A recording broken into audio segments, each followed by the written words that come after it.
Hi, in this video, it'll be slightly different from the usual process videos where I go through the step-by-step procedures of how I sculpt the objects. You can actually check them out in the previous YouTube tutorial videos that I have. But in this one, I'll just be showing you like the unglamorous looking sculpt that I actually had initially and how I kind of just fixed the sculpt slowly with time. But it'll be kind of like a 5 minutes process, just toggling between the undo and redo button. So it won't be like a full-blown tutorial, but hopefully that gives you an insight of like how VR sculpting is actually like for me from the day-to-day basis. It's really just sitting down, um, using the move tool, the smooth tool, and yeah, just being patient. So what you'll see actually is just this. I actually went through the adjustments slightly ahead of time, but what I'll be doing here is I'll just be turning off the hands so that it doesn't distract people, and I'll just be like using the redo tool to just show what I just do. So the first step actually is I would just swap to the move tool and yeah, just manually move the object. So you'll see like you start creating all these little creases and all your geometry. It's fine. You can just like smooth it, no big deal. Adjust the gesture a bit more, and you start adding like the facial, the mouth features. You know, this lip which was like super exaggerated, like the reference picture.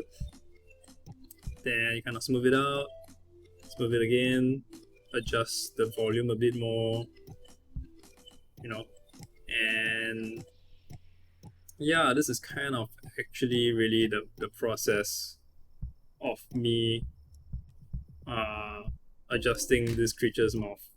Was really nothing much to really watch actually, which is why I decided to omit this section because it's just kind of painful to watch me just twist and turn the creature for like, I don't know, for an hour or so. But I would just largely say like just really be patient, take your time, and you can just rebuild like areas that you kind of have lost like the curve. Just build it back up either with your regular round tool, or you can actually use a stamp. Maybe in this case, let's look for not this, probably an organic primitive. It kind of has like the feel of the creature, and just kind of just slot it back in where the volume is lost. So yeah, this little kind of like add and subtraction method really just kind of forms the basis of like how the sculpt is. Nothing too fancy, and of course you'll be constantly breaking your sculpt if you're just wondering what's going to happen. And I think for the most part, right, correct. Like after the initial,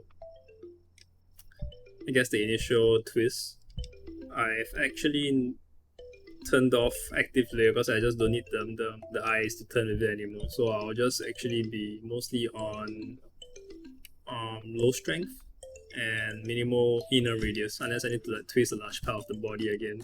So it's just really all about like just tweaking the forms. Nothing really cool to watch as I mentioned.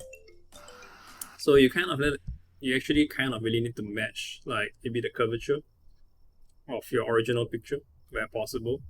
So yeah, that's kind of where most of the hard work went for this little creature sculpt. Just lots of pulling and smoothing, and yeah, I just like take little breaks to just rest your eyes also. And yep, it doesn't look fancy at all. So I'm just gonna show a bit of the not so good looking creature. Let me just turn off this layer.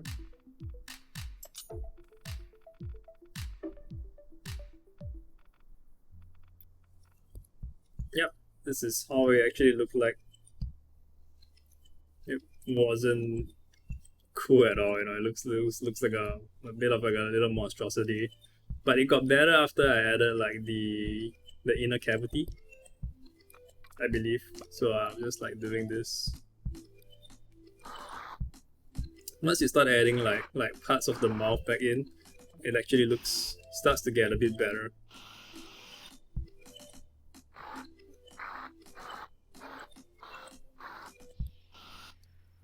Something like this.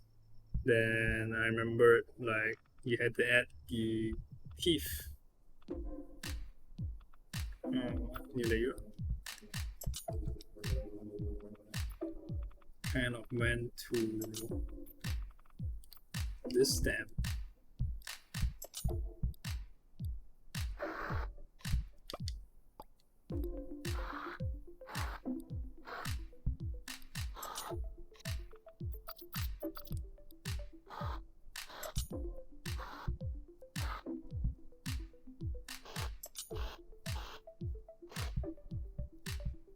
So yeah, no quick way, just lots of tweaking for maybe like an hour or two for this.